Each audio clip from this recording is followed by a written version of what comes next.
Welcome to the SDA Housing Podcast, brought to you by NDIS Property Australia. Before starting this episode, we need to provide a general disclaimer. Information contained in this podcast is general in nature only. It does not take into account the objectives, financial situation, or needs of any particular person. You need to consider your financial situation and needs before making any decisions based on the information in this podcast. And you should consider seeking independent and professional advice for your personal circumstances. All right, let's begin. Hello everybody, my name is Min and I'm your co-host with Debbie from NDIS Property Australia, and you listen to the SDA Housing Podcast. Australia explains, highlights, guides and brings awareness about all things SDA in this ever-changing NDIS world. Debbie, how are you? Hello Min, I'm good. Today's podcast is titled The SDA Landscape according to Bruce Bromley. And the reason why we have this podcast episode is because a few episodes ago, Debbie, we brought up the topic of how many numbers are out there, do we think, and maybe the SDA assessors will probably know more, and maybe Jeremy Sodden and Bruce Bromley would know more because they're assessors. And so Bruce sent me a message about a week ago saying, hey, I heard my name brought up in the episode. I'll email you some of what my thoughts are and go from there. So today we're going to go through this email from Bruce. So Bruce has given us some feedback, a lot of feedback, and he's authorized us to use it as promotion or discussions on our podcast and whatnot. Debbie, do you want to maybe read his email from start to finish, and then we'll dissect it piece by piece from there? Okay, I certainly will. All right, here is my perspective. No, okay, start from start. Yeah. Hi, Min. I heard my name mentioned in a recent podcast asking where Jeremy and I see the state of play. Here is my perspective. There has been a noticeable move away from apartment requests, both by participants and developers. I attribute this to the difficulty of getting participant plans approved or rates increased. I think some providers are overselling when they understate the difficulty of this. We also see fewer HPS participants moving into apartments in lieu of FA due to SIL providers not wanting to manage them and due to participants not being funded for apartments. SIL's preference is typically to have 3 participants sharing a house.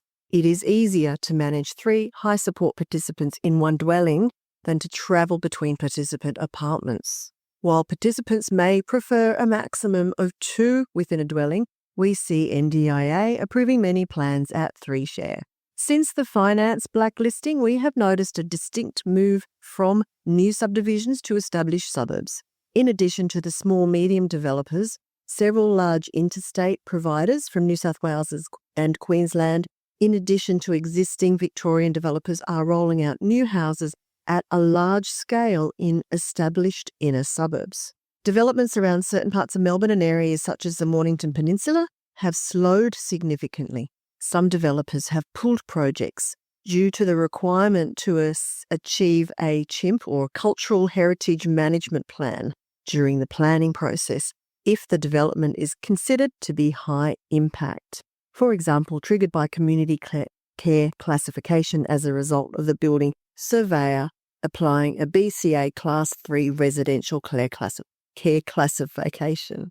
This has caused additional expenses in excess of $30,000 to $40,000 for reports, excessive delays and huge risks for the construction phase if anything of cultural significance is identified, which could effectively shut the project down. Within the next 3 years, the inner suburbs may start reaching a point of oversupply like the new subdivisions that have been blocked from obtaining finance. Over the last 24 months, we've observed a high volume of non-compliant SDA houses and apartments being delivered to market. Nationally, demand for our peer review and pre-acquisition due diligence inspection services has increased significantly for investors, investment and finance institutions and banks.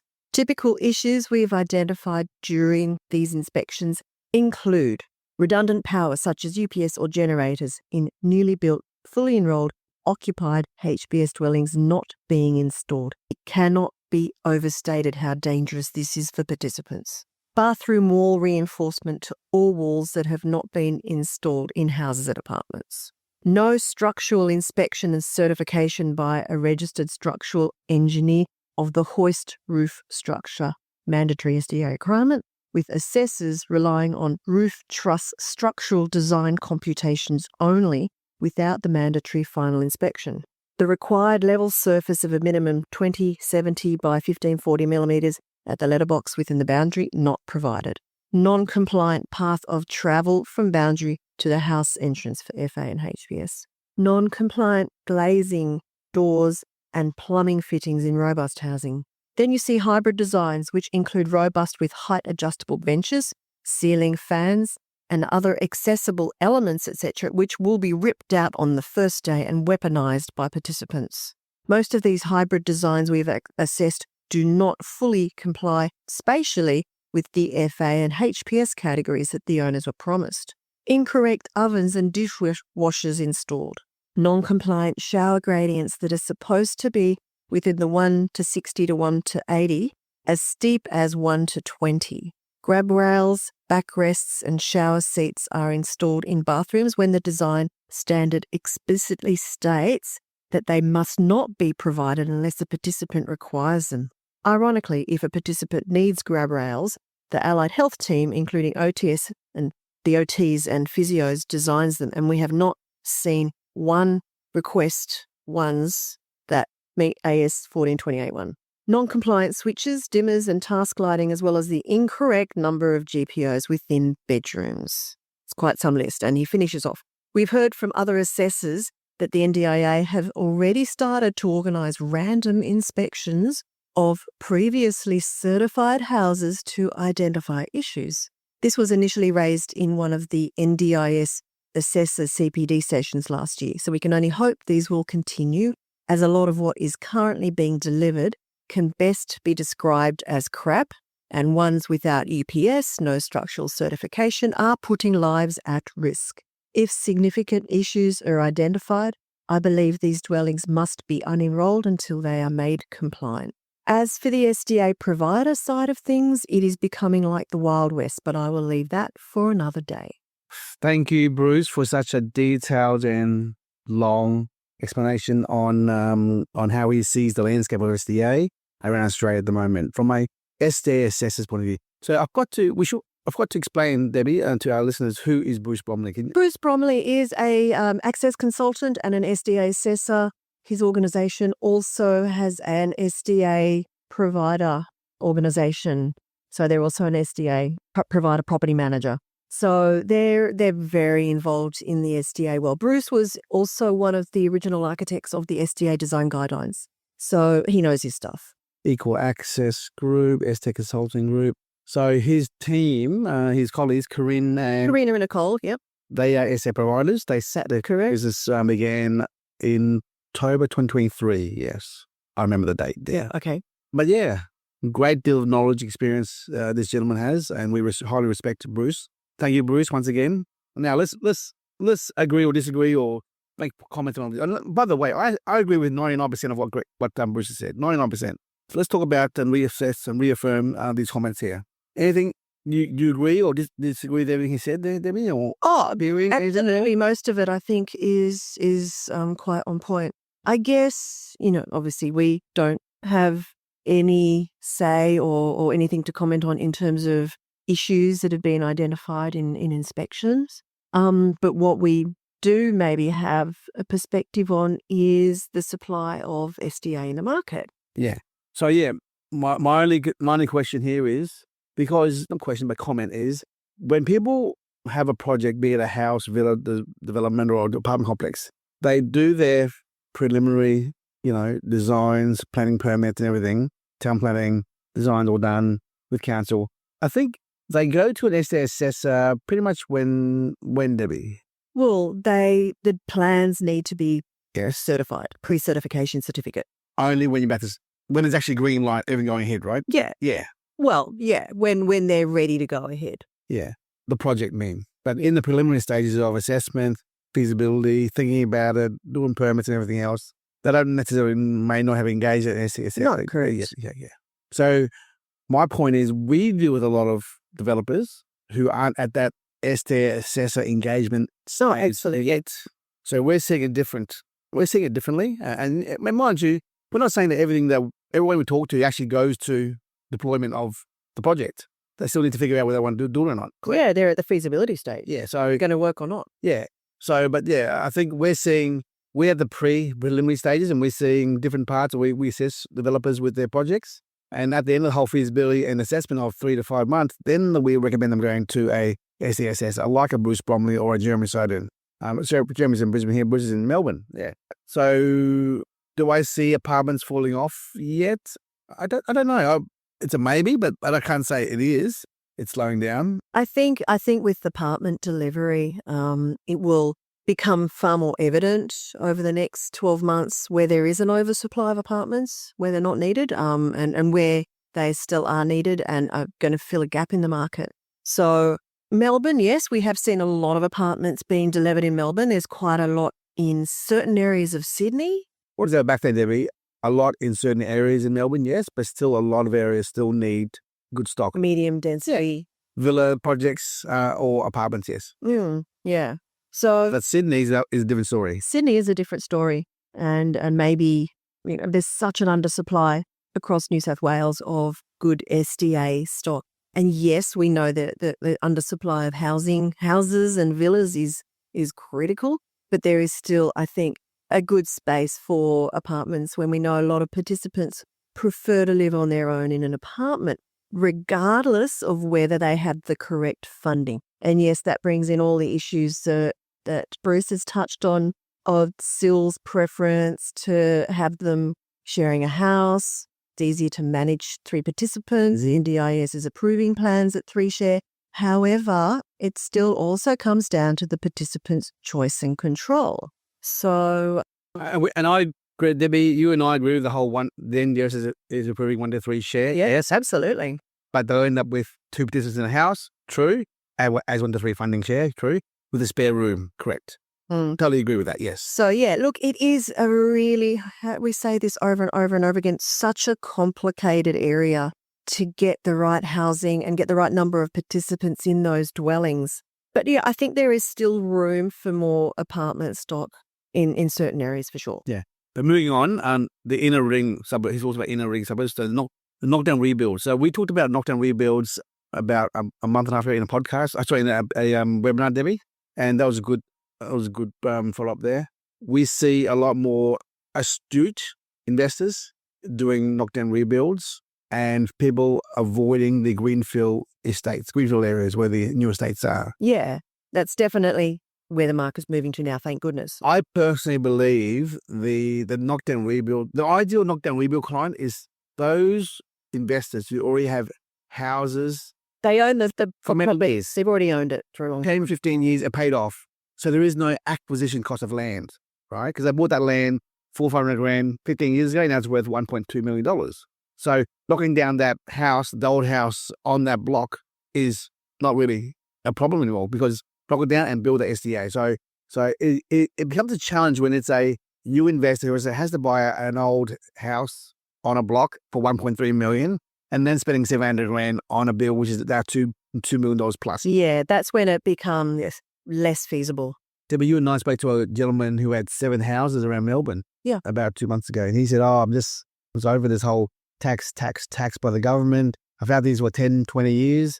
I don't care. I'll knock it down and build it. I don't mind. So typical client there who has a portfolio of houses he bought 20 years ago and doesn't mind doing it. The knockdown rebuilds are the way to go, yes, in the middle ring suburbs. Outer ring suburbs is okay, as long as it's built, designed correctly and built, right product is built there. That's all. Yeah, absolutely. I did think it was interesting that Bruce commented that within 3 years, he sees there might be an oversupply in the inner suburbs.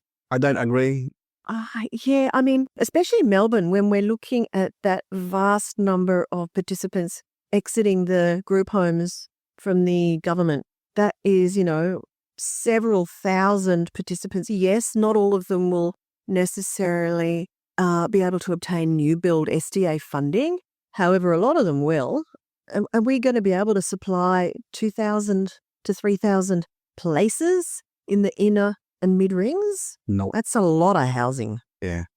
Is the land there? Is there enough older properties that someone's going to be able to do a knockdown rebuild? So, I mean, obviously Bruce is seeing this from the perspective of his assessments, but I think we got a way to go. Yeah. Yeah.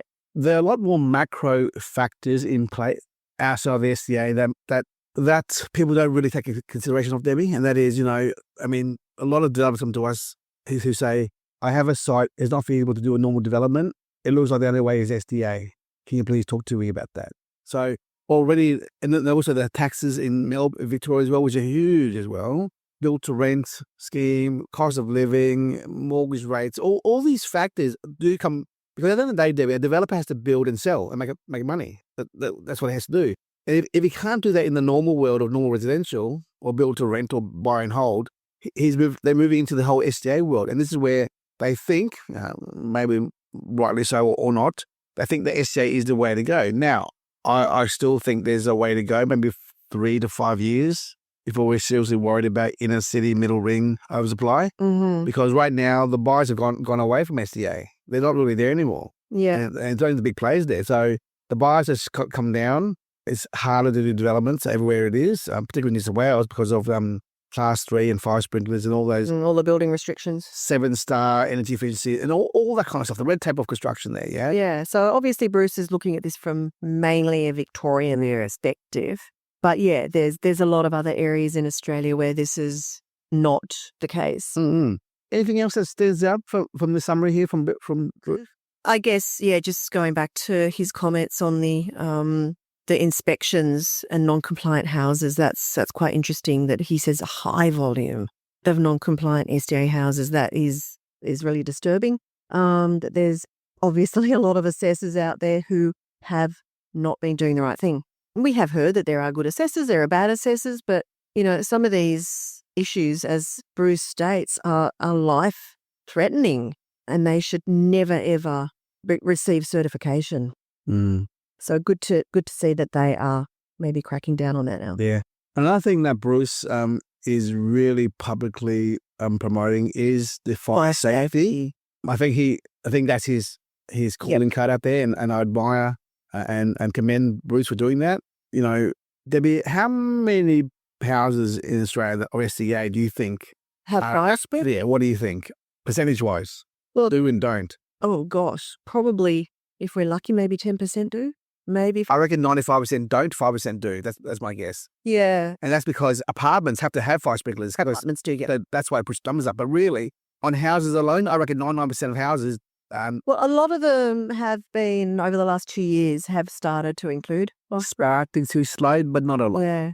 And we know obviously now in WA and in New South Wales, it is mandatory for the dwellings to be class 3. They'll take miles to come through. They will take. So my point is, majority being 99% currently in the market do not have fire sprinklers because they were built 4 years ago, 3 years ago, and that was never a topic back then.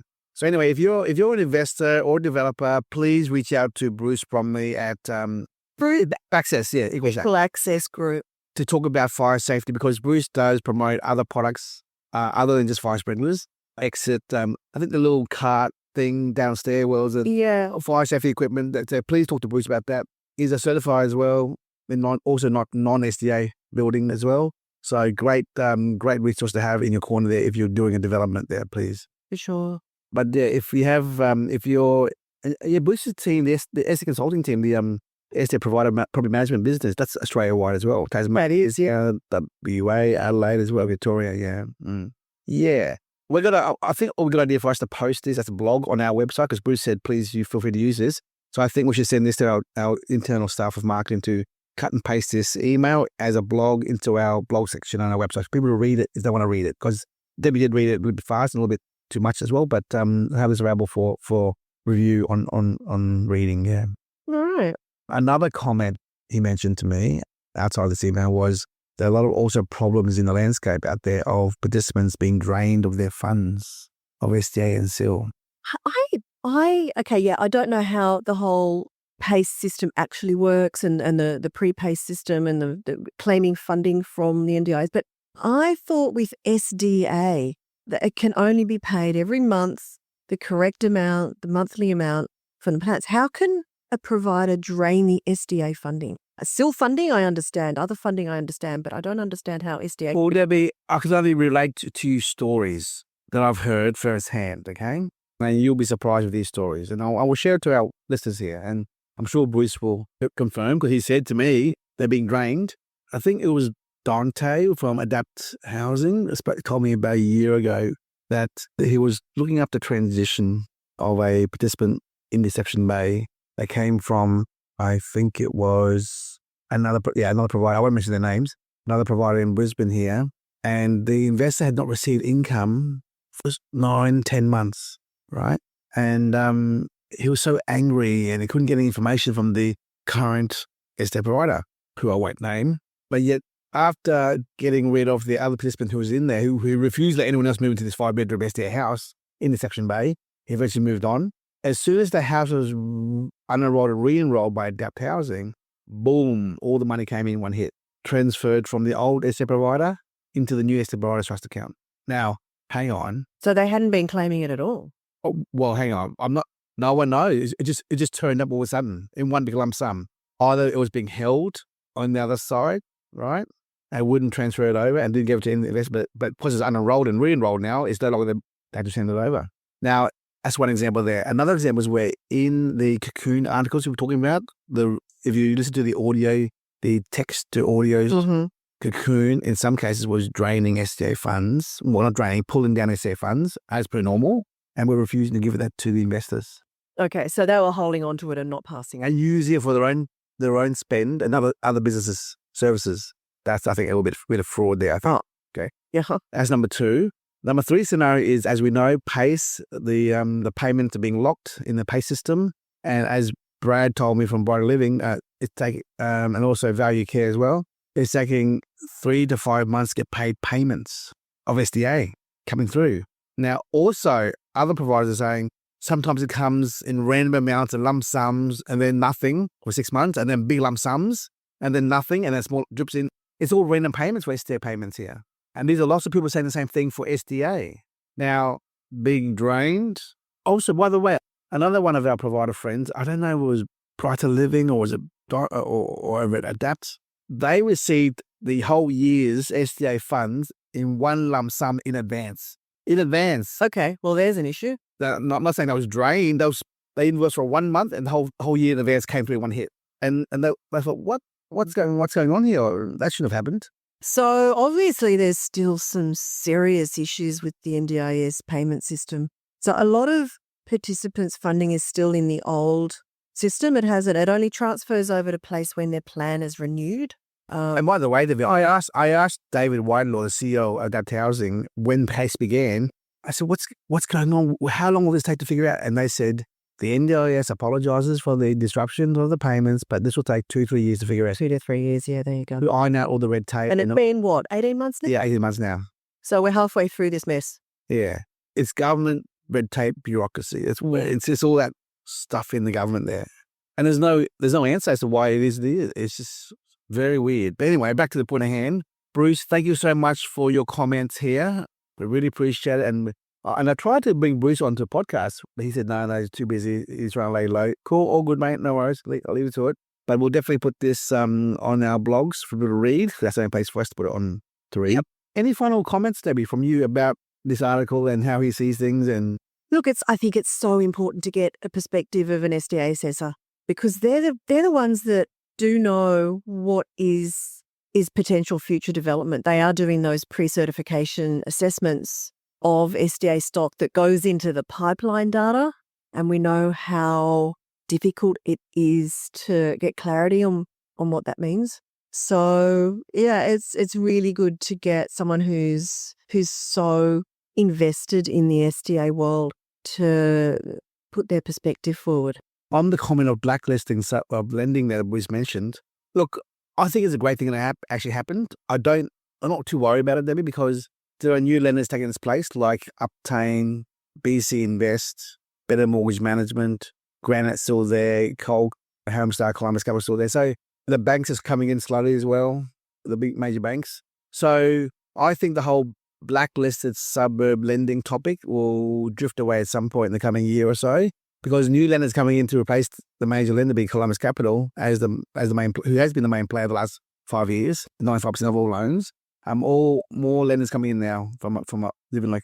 And of course, the other side of the blacklisting is that, it has slowed and hopefully will stop the overdevelopment in the oversupplied areas. We're still doing one sale a week just a lot of resales or built and tenanted or built and empty, because our buyer demographic, Debbie, to our listeners, is as a provider, a still provider who wants to buy one for himself, to put some participants in. Okay, cool, here's empty, there it is. Or a cash buyer from SMSF goes, I got cash, I'm $1 million cash, I'll only buy if it's built and filled up. Here you go, yep, done deal, right? Versus, an owner-occupier who wants to buy two side by side as husband and wife but don't want to live together. Yeah, I mean, they're all there. The buyers are still there.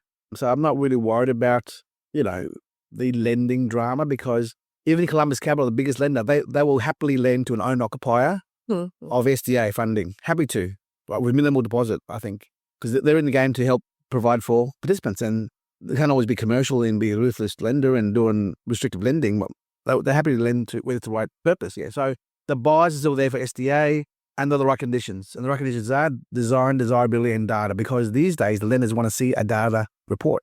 They want to see that the buyer's done their due diligence. And they also want to see an independent third-party financial advice report as well. Yep. Just saying, do you know, Mr. Borrower, that this is a risky investment? Does this meet your risk profile? Interesting, isn't it, Debbie? That's all new as well. Yeah. That is very new. Yeah, those are the new requirements that have been coming in for loan approval. Because the last few years, there's been so many of these. Here's my income assessment from the SDA provider. There's 190 grand. There it is. And the value of those on that.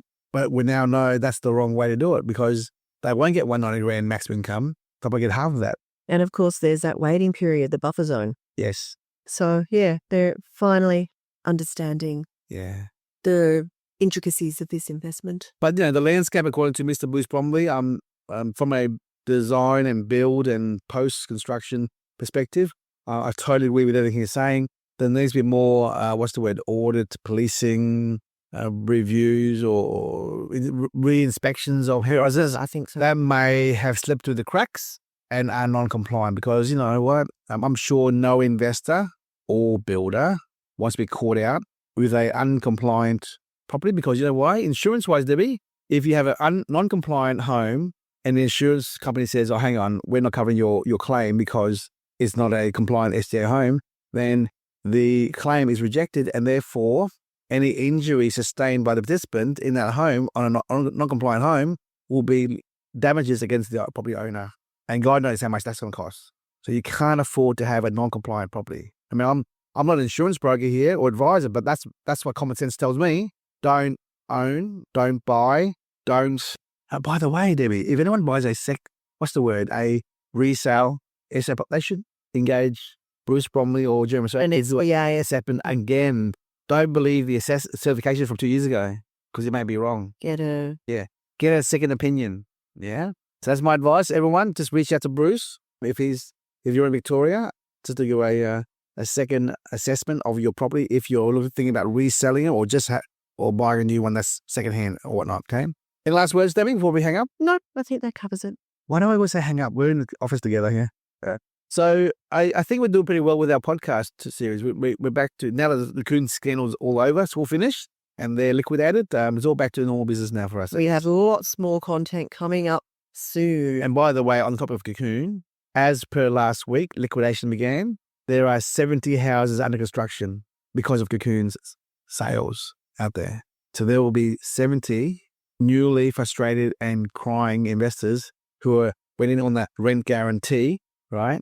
Because the cocoon was to support it, but there's no more cocoon anymore. Yeah. So watch this space on the whole cocoon construction drama out there as well, everyone. Yeah, a lot more to come. Anyway, thank you very much, Debbie. Bye-bye. Thank you, man. Bye. We hope you enjoyed this episode. Please make sure you are subscribed and following us so you can keep in the loop with all of our upcoming episodes. We would really appreciate it if you could leave us a 5-star rating, a written review, and to share this podcast with those that could benefit. Until next time, catch you on the next episode.